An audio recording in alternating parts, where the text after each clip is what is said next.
I need to ask you a question. Is War Thunder a sniping game?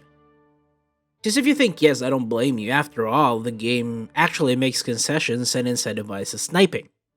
You get automatic sight distance control with laser range finders, long sight lines, and a lot of maps like Poland, Maginot Line, and Sansa Sinai to name a few.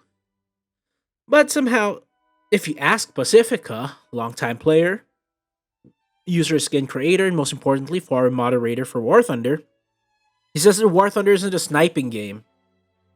In the forum post titled Stop Removing Sniper Positions from Long Range Maps, link will be in the description, OP makes a point about how post war vehicles are being designed to sit at range, tank hits, and provide accurate return fire. Effectively describing hull down gameplay, he also makes a point to bring up the Challenger 1, Chieftain, and Conqueror as examples to his point. He continues by saying that these new changes leave players of such vehicles to have no choice but to push the front line and be fodder for under-tiered Russian tanks that could go through their armor like butter even if they were sniping at extreme ranges. As of writing, post has 47 hearts and 115 replies and some at about 1,000 views.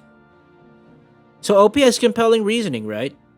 I mean, personally, I have a few problems with OP's premise, which I will talk about later, but let's talk about Pacifica's response first, as this is the main point of the video. Pacifica responds by saying that War Thunder isn't a sniping game and asks what the point is in playing if everyone is hidden and nothing happens. He also follows up by saying that tanks were not designed to tank hits. They were designed with survivability just in case they sustain a hit.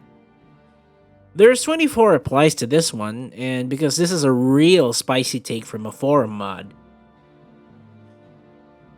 The first two replies are from the same user, and he says that he's disappointed in that statement because it completely negates the variety of vehicles that are in War Thunder, such as tanks with great armor, tanks with bad armor, good gun depression, awful gun depression, effective at range, or effective at close-up brawling. Following it up by asking whether the mod is actually indirectly confirming that the game is forcing players to adhere to a specific tactic rather than relying on player tactics and ingenuity to tackle a certain map. Third reply brings up a decal that reads Sniper in Cyrillic in game and how Gaijin sold him an Object 120, a vehicle that does not benefit from close-in fighting. More interesting replies bring up the Striker ATGM carrier and OP's responding to Pacifica about tank armor by listing vehicles that were built to take hits with design features that were meant to withstand hits from tank guns of the time, like the Churchill, M103, Conqueror, the KV and IS tanks, and all that. Right now, Pacifica has not replied to any of the replies to his statement, so for now, let's just start breaking down what he said. The first part of his statement says that War Thunder is not a sniping game. That's a weird statement because it's true and not true at the same time. It's not true because we have maps like Huge Tunisia, Fire Arc, Pradesh, and mechanics like automatic sight distance control with laser rangefinders, and hydropneumatic suspension control for hiding behind cover and changing minimum depression angles. It's also true because recently the devs have taken to reworking a lot of maps to remove positions with the massive sightlines, restricting play areas, and reworking terrain to avoid generating sightlines like in Eastern Europe. In short, what I mean to say is that once again, War Thunders are proving to be very inconsistent. They do their changes halfway, and that leaves people confused as to what they exactly want to do with the game. You have maps that have been reworked to remove snipe points, and maps that are just a snipe fest. On top of that, the maps that have been reworked still retain a snipe point somewhere, usually unfairly towards a single team like Sansa Sinai. On top of that, there's also War Thunder's forced adherence to the capture point game mode. It's either 1 point, 2 points, or 3 points. And unlike AirRB, it's extremely difficult to team deathmatch your way to victory because there are respawns and you could kill someone using your MBT, and they could respawn in something you have a massive disadvantage against, like a helicopter or close air support. But the problem is that the game mechanics have been built around this capture the point format that I don't think a new game mode would actually work. For example, if you had a game mode like just Team Deathmatch, then players would just all fight initially to get into aircraft and then sit on the airfield and never die. Now let's go to Pacifica's second point that tanks aren't meant to take hits. They're meant to increase survivability in case a tank takes a hit. Well, we know that's not true. The Abrams is one of the most survivable tanks in the world in real life, but they decided that side hits to the hull will instantly take out the turret crew, or shooting the fuel tank compartment from the front will produce spalling that can take out the entire turret crew.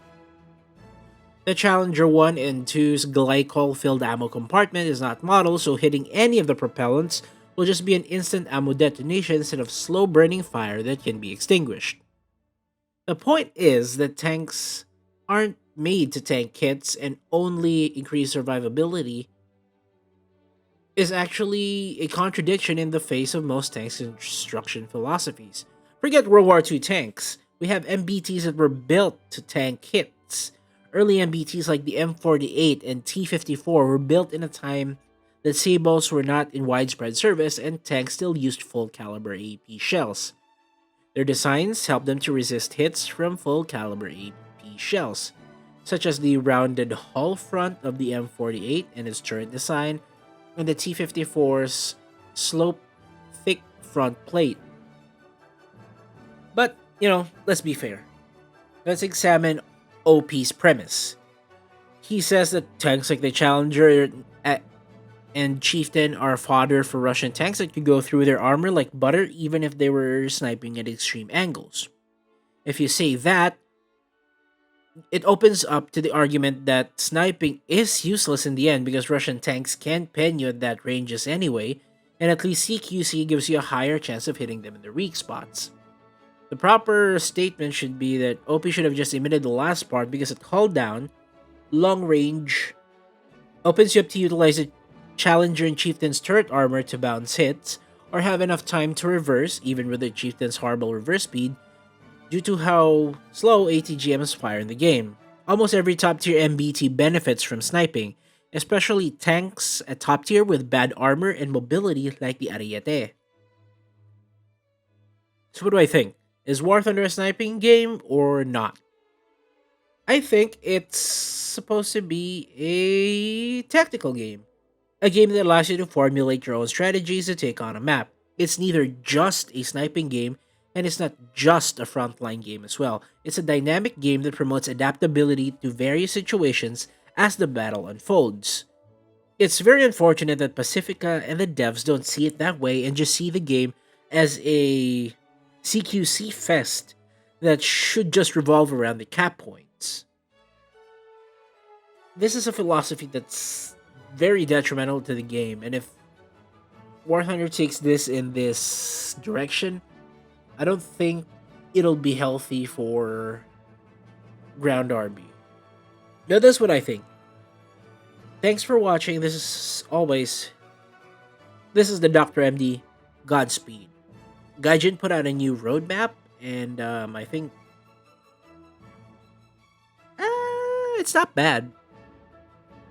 For sure, it's not bad, but it leaves a lot to be desired, even if it's just a half-year roadmap. There are some really stringent issues that weren't tackled in the roadmap, which should have been.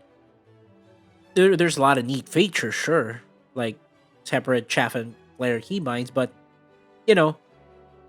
it leaves out a lot of poignant issues that need to be addressed, such as top tiers 16v16, the situation with the maps, of course, fixing the maps, research. The one that they promised in 2023 is now actually coming in the second major update of 2024, which is weird. But I'll make a longer video on that. This is just a unscripted epilogue to ease you in. Maybe 2 days, 3 days after this video goes live. No. Anyways, yeah, as always, thanks for watching. Again, this is the Dr. MD. Godspeed.